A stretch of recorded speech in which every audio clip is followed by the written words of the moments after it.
विनोद, तुम्हारे पिताजी की हालत बहुत ज्यादा खराब है। उनकी किडनी में इन्फेक्शन है। जल्द से जल्द उनका ऑन ऑपरेशन करना पड़ेगा, तभी तुम्हारे पिता ठीक हो पाएंगे। लेकिन डॉक्टर साहब, इस ऑपरेशन में तो बहुत ज्यादा पैसा लगता होगा ना? हाँ, उसके लिए तो तुम्हें 60,000 रुपए जमा करने होंगे। ठीक है डॉक्टर साहब, मुझे कुछ समय का वक्त दे दीजिए, मैं पैसा जमा कर दूंगा। बहुत समय पहले बिमौला गांव में विनोद अपने पापा आनंद के साथ रहता था। विनोद बहुत ही आलसी था। विनोद दिन भर अपने कमरे में सोए रहता। घर का पूरा खर्चा आनंद ही उठाता था। एक दिन आनंद खेत से लौटा था। वह देखता है कि उसका बेटा अभी तक सोया है। अरे उठ भी जा काम छोड़, कितना सोएगा तू अब?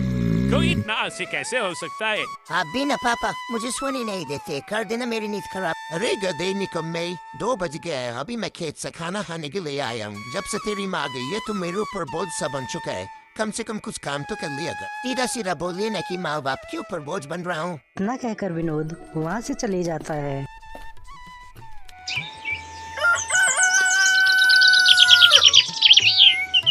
दूसरे दिन विनोद नौकरी की तलाश में सुबह सुबह निकल पड़ता है। राजा जी लगा रेडनी चुलिया के हो राजा जी। हे भगवान, आज दिन कहाँ से आया?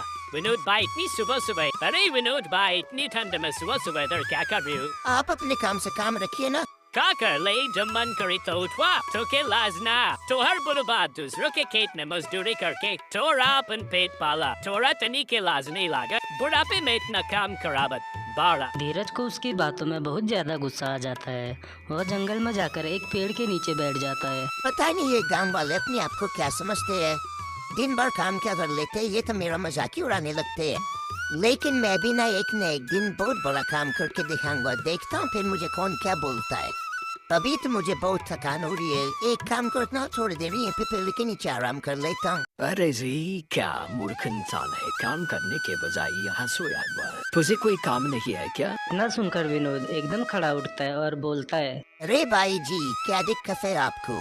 आप मुझे शांति से आराम क्यों नहीं करने दे रहे हो? मैं काफी दिनों से देख रहा हूँ तुम यहाँ आकर आराम करने लग जाती हो। अभी भी वक्त है, सुधर जाओ। वैसे भी तुम्हारे ऊपर बहुत बड़ा खतरा मंडरा रहा है। कैसा खतरा भाई जी?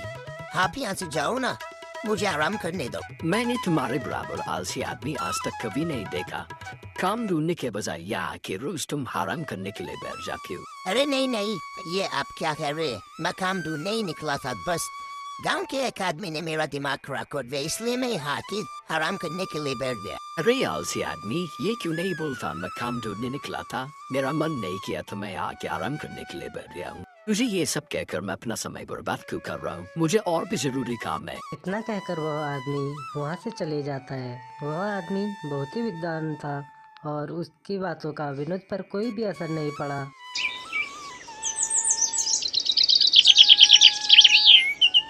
आज भी कोई काम नहीं मिला ना?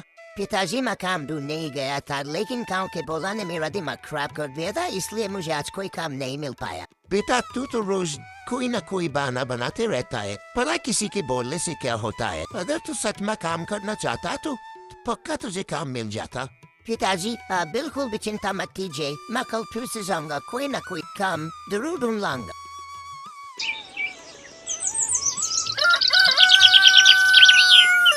विनोद दूसरे दिन काम के लिए तो जाता है, लेकिन उसी पेड़ के नीचे फिर आराम करने के लिए बैठ जाता है।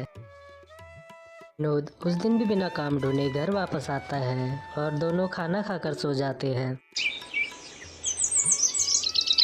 विनोद ने देखा कि उसके पिताजी अभी तक सोए हुए हैं। अरे पिताजी, आप इतनी देर तक क्यों सोए हुए हो? आप तो मुझे बोल के हो कि जल्दी उठ जाया कर, तो आप इतनी देर तक क्यों सोए हुए हो? उठिए ना पिताजी, मेरे लिए खाना कौन बनाएगा? मुझे फिर काम ढूंढने भी तो जाना है पिताजी। अरे ये क्या, आपको तो बहुत तेज का बुखार है, चलिए मेरे साथ हॉस्पिटल चलिए। विनोद, तुम्हारे पिताजी की हालत बहुत ज्यादा खराब है।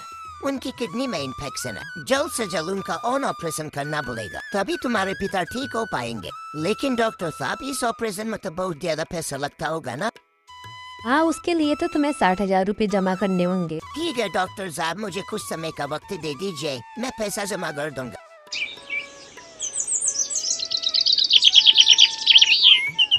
विनोद शाम को वापस घर आ चुका था। आलसी तो बहुत था विनोद, पर उसे आज अपने आलसपन पर बहुत ज्यादा गुस्सा आ रहा था। विनोद अपने पिताजी से बहुत प्यार करता था। उसके माँ के चले जाने के बाद उसके पिताजी ही उसके सहारा थे। विनोद ने रात का खाना खुद से ही बनाया। जो विनोद बिना किसी परवाह के सोए रहता था, आज वह हर काम करने लग चुका था। यह सब मेरी वजह से हो रहा है।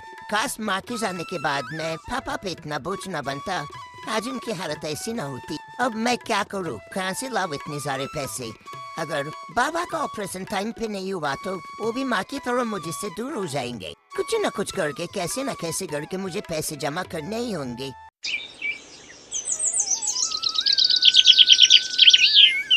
दूसरे दिन विनोद गांव के सरपंच के घर गया। विनोद, सुबह सुबह तू यहाँ?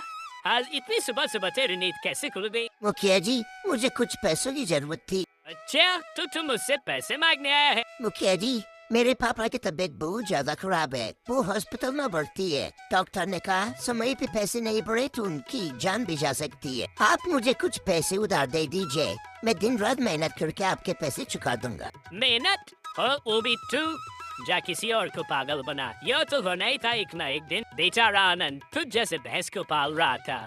बुढ़ापे में इतनी मजदूरी करेगा तो बीमार तो हो नहीं था।